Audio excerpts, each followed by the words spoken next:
Pagi keluarga, selamat pagi untuk BDP 1, pada pembelajaran video kali ini kita akan melanjutkan pembelajaran ekonomi di bab keempat, yaitu hukum permintaan, penawaran, konsep elastisitas, dan harga keseimbangan pasar.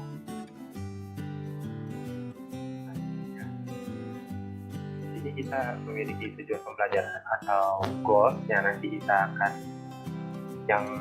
akan tuju atau kita ingin capai. Dibagi menjadi dua, yaitu di ranah kognitif dan keterampilan. Pada ranah kognitif, melalui pengamatan dan menggali informasi serta didik diharapkan dapat menjelaskan pertama, menjelaskan hukum permintaan dengan benar. Yang kedua, menjelaskan hukum penawaran dengan benar. Yang ketiga, menjelaskan konsep elastisitas dengan benar. Yang keempat, menjelaskan harga keseimbangan pasar dengan benar. Dan yang kelima, menentukan hukum permintaan, penawaran, konsep elastisitas, dan harga keseimbangan pasar dengan benar. Dan di ranah keterampilannya atau praktiknya, kalian diharapkan mampu menentukan tingkat elastisitas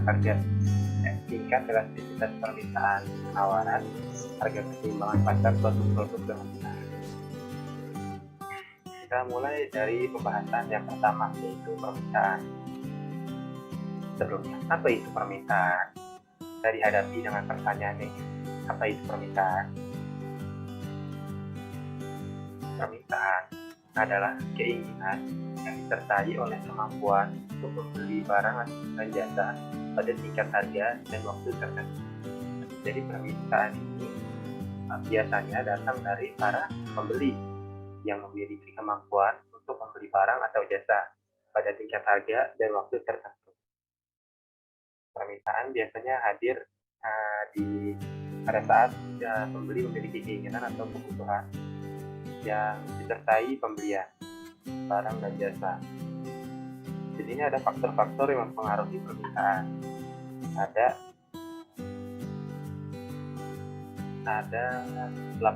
7 poin, yaitu yang pertama, harga barang komplementer dan barang substitusi. Yang kedua, jumlah pendapatan. Yang ketiga, jumlah dan karakteristik penduduk. Yang keempat, ada perubahan tradisi, mode, dan selera masyarakat. Yang kelima, perkiraan dan harapan masyarakat di masa yang datang. Keenam, hari raya keagamaan. Dan ketujuh, kondisi sosial dan ekonomi.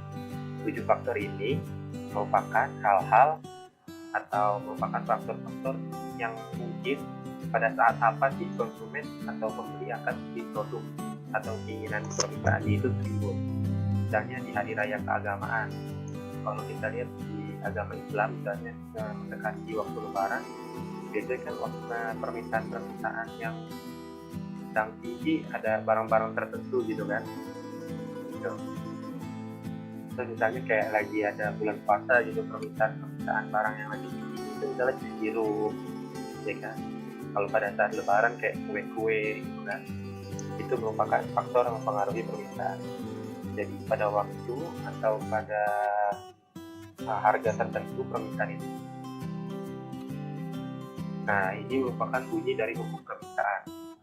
Jika harga suatu barang dan jasa meningkat, kuantitas yang diminta akan turun. Sebaliknya, apabila harga suatu barang dan jasa menurun, kuantitas yang diminta akan meningkat. Nah, seperti yang kita tahu kan, permintaan datang dari konsumen atau pembeli. Jadi jika harga dari barang itu sedang naik, maka permintaan yang datang akan turun. Karena jarang kan ada konsumen yang mau beli barang pada saat harganya itu lagi tinggi kan. Kadang menunggu promo atau tunggu harganya lagi turun. Sebaliknya, jadi ketika harganya lagi turun nih, lagi promo, kuantitas yang akan diminta akan meningkat. Itu bunyi dari hukum permintaan. Selanjutnya nih kita diperlihatkan kurva permintaan. Di sini diperlihatkan dari ada 5 kombinasi barang atau satu barang tapi ada 5 waktu gitu. Kombinasi A, kombinasi B, hingga kombinasi C. Yang kita lihat kombinasi A, harga per kilogramnya 5.000 per kilogram. kuantitas yang diminta hanya 10. Di kombinasi B, harga per kilogramnya ada 4.000, kuantitas yang dimintanya 20. Itu hingga kombinasi E, yaitu harga per kilogram 1.000, kuantitasnya 50. Hal yang kita dapat lihat di sini adalah semakin harganya turun, kuantitas yang dimintanya semakin naik, ya kan? Jika kita bandingkan kombinasi A dengan kombinasi E, di harga 5.000 kuantitasnya ada 10, sedangkan di harga 1.000 kuantitasnya ada 50. Itu kan menggambarkan ketika harga barang ini 5.000, konsumennya kita cuma 10 orang nih. Tapi ketika harga turun jadi 1.000, kuantitas atau pembeli yang membeli barang tersebut ada 50 orang. Itu merupakan permintaan dan hukum dari permintaan itu. Selanjutnya ada fungsi permintaan. Di sini dituliskan ID sama dengan F kali ID. ID-nya itu jumlah permintaan, F-nya itu fungsi, dan ID-nya itu satuan harga. Permintaan suatu barang dipengaruhi oleh berbagai faktor. Seperti yang tadi ada faktor-faktor yang mempengaruhi permintaan ya. Misalnya harga barang, pendapatan konsumen, harga barang lain, dan selera konsumen. Selanjutnya kita masuk ke pembahasan yang kedua, yaitu penawaran. Ini lawannya dari permintaan. Kalau permintaan tadi datangnya dari pembeli, penawaran datang dari penjual. Apa itu penawaran? Penawaran adalah kuantitas barang dan jasa yang tersedia serta dapat ditawarkan oleh produsen pada konsumen pada tingkat harga dan pada periode tertentu. Jadi penawaran ini datangnya dari produsen yang menawarkan barang kepada konsumennya pada tingkat harga dan periode tertentu. Di sini ada hal-hal yang mempengaruhi penawaran. Di sini ada 7 poin. Yang pertama, kemajuan teknologi. Yang kedua, biaya produksi. Yang ketiga, persediaan sarana produksi. Yang keempat, peningkatan jumlah produsen. Yang kelima, peristiwa alam. Yang keenam, harapan konsumen. Dan yang ketujuh, harga barang dan jasa.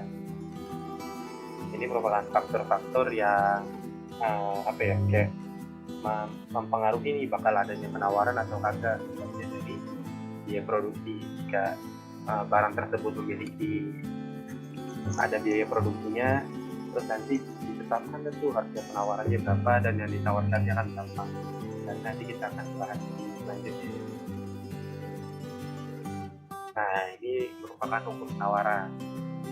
Hukum penawaran berbunyi, jika harga suatu barang dan jasa meningkat, kuantitas yang diminta akan meningkat. Sebaliknya, apabila harga dari suatu barang menurun, kuantitas yang ditawarkan akan menurun. Jadi kebalikan dari hukum permintaan tadi ya.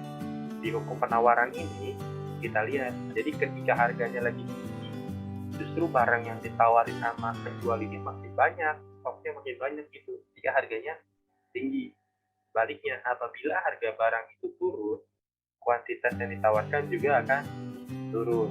Misalnya kalau kita ambil dari contoh elektronik, misalnya handphone atau handphone misalnya ini yang baru keluar, kan biasanya harganya masih tinggi gitu kan, kuantitas yang ditawarkan juga banyak sama produsennya atau sama penjualnya.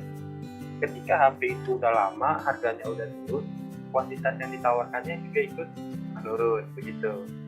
Jadi berbalikan dengan hukum permintaan tadi, hukum penawaran, ketika harga naik, kuantitasnya banyak. Ketika harganya turun, kuantitasnya juga sedikit yang ditawarkan. Jumlah barang yang ditawarkannya sedikit. Nah, kita bisa lihat nih di kurva penawarannya. Kalau tadi kan kurva permintaan dari kiri atas ke kanan bawah, kalau di kurva permintaan sebaliknya nih, dari kiri bawah ke kanan atas. Kita lihat kombinasinya ini, kombinasi A sampai E. Lalu kita bandingkan kombinasi A dengan E. Ketika harganya Rp5.000, kuantitas yang ditawarkan oleh para produsennya itu sampai 60 kuantitasnya atau 60 buah. Tapi ketika harganya lagi murah nih, cuma 1.000, kuantitas yang ditawarkannya cuma 20, dikit gitu kan. Jadi begitulah dari kurva penawaran. Jika harganya tinggi, barang yang ditawarkan juga banyak. Ketika harganya sedikit, barang yang ditawarkan juga sedikit. Gitu. Ini fungsi penawaran yaitu S sama dengan F kali DS. S itu jumlah penawaran, F-nya fungsi, DS-nya harga satuan penawaran. Lanjut ya, masih pada semangat nih mudah-mudahan. Kita lanjut ke pokok pembahasan ketiga, yaitu harga keseimbangan pasar. Harga keseimbangan pasar yang terbentuk ini merupakan harga yang terbentuk pada titik pertemuan kurva permintaan dan kurva penawaran.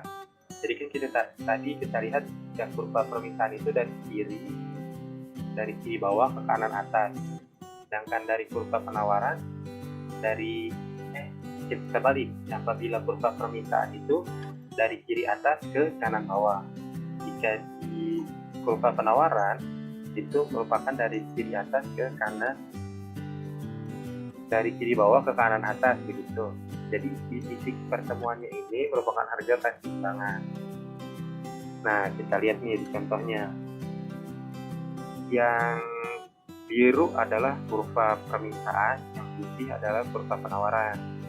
Nah, jika kita lihat harga keseimbangannya itu ditemukan pada kombinasi harga 3.000, di mana kuantitas yang ditawarkan oleh para penjual ada 66 kg dan kuantitas yang dibeli atau kuantitas yang diminta oleh para pembelinya ada 66 kg. Itu merupakan harga keseimbangan. Selain itu, kuantitas yang diminta dan yang ditawarkan tidak ada yang sama kan. Misalnya pada harga 4.000 itu nggak cocok kan, jadi kuantitas yang dimintanya hanya 48 kilo, sedangkan kuantitas yang ditawarkannya ada 84 kilo. Jadi itu ada barang yang tersisa gitu, pada saat di harga 4.000. Sebaliknya di harga 2.000 rupiah, kuantitas yang dimintanya lebih banyak nih, ada 84 kg. Sedangkan kuantitas yang ditawarkan hanya 48 kilo. Begitu. Selanjutnya, ini merupakan jenis-jenis beli berdasarkan subjek. Ini dia dibagi menjadi 3. Pembeli marginal, super marginal, dan submarginal. Pembeli marginal adalah pembeli yang taksirannya sama dengan harga pasar. Yang kedua ada pembeli super marginal, yaitu pembeli yang harga taksirannya melebihi harga pasar. Jadi dia nih mau harga berapa aja dia bisa beli gitu. Ini merupakan harga pembeli super marginal. Sedangkan pembeli submarginal adalah pembeli yang taksirannya di bawah harga pasar. Jadi ini pembeli-pembeli yang biasanya nunggu harga murah atau harga promosi. Nah, sebaliknya nih kita lihat dari jenis penjual berdasarkan harga subjektifnya. Penjual marginal adalah penjual yang harga pokoknya sama dengan harga pokok yang ada di pasar. Penjual super marginal adalah penjual yang harga pokoknya di bawah harga yang ada di pasar. Dan yang ketiga adalah penjual submarginal, yaitu penjual yang harga pokoknya melebihi harga pasar. Nah, ini gambarannya nih. Kita bisa lihat di mana posisi pembeli supermarginal, penjual submarginal, penjual supermarginal nih, ada posisinya, ada garis-garisnya. Selanjutnya kita masuk ke pembahasan yang keempat, elastisitas dan macam-macam elastisitas. Kita lihat dari yang pertama, yaitu elastisitas permintaan. Sebuah ukuran seberapa besar derajat kebutuhan permintaan terhadap perubahan harga. Di elastisitas permintaan, di sini ada macam-macamnya, ada 5. Permintaan elastis, permintaan inelastis, permintaan elastis uniter, permintaan elastis sempurna, dan permintaan inelastis sempurna. Di sini ada pengertian-pengertiannya. Permintaan elastis, permintaan disebut elastis jika koefisien elastisitas lebih dari 1. Artinya persentase perubahan permintaan lebih besar daripada persentase perubahan harga. Yang kedua kedua, permintaan inelastis. Permintaan disebut inelastis apabila koefisien elastisitas kurang dari 1. Artinya persentase perubahan permintaan lebih kecil daripada persentase perubahan harga. Yang ketiga, ada permintaan elastis inter, yaitu persentase perubahan jumlah yang diminta sama dengan persentase perubahan harga. Yang selanjutnya ini ada permintaan elastisitas sempurna. Apabila terjadi kenaikan harga, sekalipun kecil akan menurunkan kuantitas permintaan dari 0. Dan yang kelima yaitu permintaan inelastis sempurna. Berapapun perubahan harga yang terjadi, kuantitas harga yang diminta tetap tidak berubah. Nah, selanjutnya kita lihat nih contoh-contoh dari permintaan dan elastisitas permintaan. Yang pertama, permintaan elastis. Ketika suatu barang harganya turun 10%, maka permintaan naik sebesar 20%. Seperti yang dibilang dari maknanya tadi, permintaan elastisitas adalah ketika permintaan atau ketika harga suatu barang itu mengalami perubahan, maka permintaannya itu biasanya lebih dari 1 nilai ini. Harga ini kan 10%, jadi dan turun harga 10%, maka permintaan yang datang itu akan naik lebih dari 20%. Itu merupakan permintaan elastis. Yang kedua ada permintaan inelastis. Ketika suatu barang mengalami penurunan harga 10%, permintaan yang masuk menurun atau naik, ya seharusnya permintaan yang masuk naik sebesar 5%. Jadi ini biasanya barang-barang inelastis ini pembelinya tidak peka terhadap penurunan atau kenaikan harga, jadi perubahan permintaannya juga tidak besar. Selanjutnya ada permintaan elastis uniter. Ketika harga suatu barang turun 10%, maka permintaan naik 10%. Seperti namanya ya, elastis uniter ini, jadi besarnya naik turun permintaan sebesar naik turunnya harga. Selanjutnya ada permintaan elastis sempurna. Ketika harga naik 10%, tidak ada permintaan yang datang. Selanjutnya ada contoh dari permintaan elastis sempurna. Ketika harga naik 10%, permintaan yang datang tetap sama. Jadi mau harganya naik, mau harganya turun, di elastis sempurna permintaannya tetap sama. Seperti itu. Selanjutnya kita masuk ke elastisitas penawaran, yaitu sebuah ukuran seberapa besar relatif kepekaan penawaran terhadap perubahan harga. Macam-macam sendiri masih sama seperti elastisitas permintaan. Di elastisitas penawaran di sini ada 5: penawaran elastis, inelastis, elastis inter, elastis sempurna, inelastis sempurna. Di penawaran elastis, penawaran disebut elastis jika koefisien elastisitas lebih dari 1. Artinya persentase penawaran lebih besar daripada persentase perubahan harga. Yang kedua, penawaran inelastis apabila koefisien elastisitas kurang dari 1. Artinya persentase perubahan penawaran lebih kecil daripada persentase perubahan harga. Selanjutnya ada penawaran elastis uniter, yaitu persentase perubahan jumlah yang ditawarkan sama dengan persentase perubahan harga. Yang keempat ada penawaran elastis sempurna, yaitu apabila terjadi penurunan harga kecil sekalipun kecil akan menawarkan kuantitas penawaran menjadi 0. Yang kelima ada penawaran inelastis sempurna. Berapapun harga yang ditawarkan atau harga yang naik atau turun, kuantitas yang ditawarkan tetap tidak akan berubah. Ini merupakan contoh-contohnya. Sama seperti permintaan tadi. Misalnya kalau di penawaran ini sebaliknya ya. Jadi ketika harga naik 10%, penawaran ditawarkan bisa naik seenggaknya minimal 20%. Jadi penawarannya itu umumnya lebih dari 1 kali atau 2 kali lipat daripada harga yang naik. Begitu. Jadi penawaran elastis.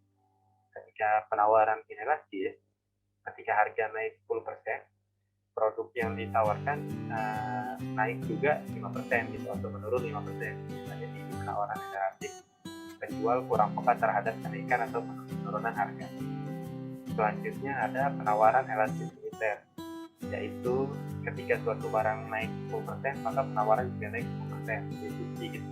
Jadi berapapun penawaran atau perubahan harga, begitu juga perubahan penawaran, itu sama gitu. Elastis uniter.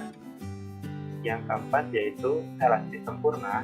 Ketika harga turun 10%, tidak ada penawaran yang ditawarkan. Jadi ketika ada perubahan kecil apapun, itu bisa membuat penawaran itu nggak keluar gitu, nggak ada yang tawarin produknya oleh para produsen pada takut mengalami kerugian. Itu di penawaran elastis sempurna. Selanjutnya ada di penawaran generatif. Berapapun harga yang akan naik atau turun, kuantitas yang ditawarkan tetap tidak berubah. Itu merupakan macam-macam dari elastisitas penawaran. Ini merupakan pembahasan kita yang terakhir nih, di pokok pembahasan yang kelima, yaitu faktor-faktor yang mempengaruhi elastisitas permintaan dan penawaran. Kita mulai dari elastisitas permintaan. Faktornya di sini ada 4. Yang pertama ada penggunaan barang, ketersediaan barang substitusi, proporsi pendapatan yang dibelanjakan untuk suatu barang, dan yang keempat ada kategori barang, itu berdasarkan kebutuhan atau barang mewah. Selanjutnya faktor yang mempengaruhi elastisitas penawaran itu ada 4 juga. Yang pertama ada kemudahan produsen baru untuk memasuki pasar. Yang kedua ada waktu yang dibutuhkan untuk produksi. Yang ketiga ada daya tahan barang. Dan yang keempat ada mobilitas faktor produksi. Jadi seperti itu faktor-faktor yang mempengaruhi elastisitas permintaan dan penawaran. Apabila masih ada yang ingin ditanyakan mengenai materi bab ini, silahkan ditanyakan, boleh melalui personal chat atau melalui grup. Apabila ada yang ingin ditanyakan mengenai tugas-tugas juga silahkan sampaikan saja. Cukup sekian pembahasan kita hari ini dalam video ini. Wassalamualaikum warahmatullahi wabarakatuh. Selamat pagi dan selamat belajar.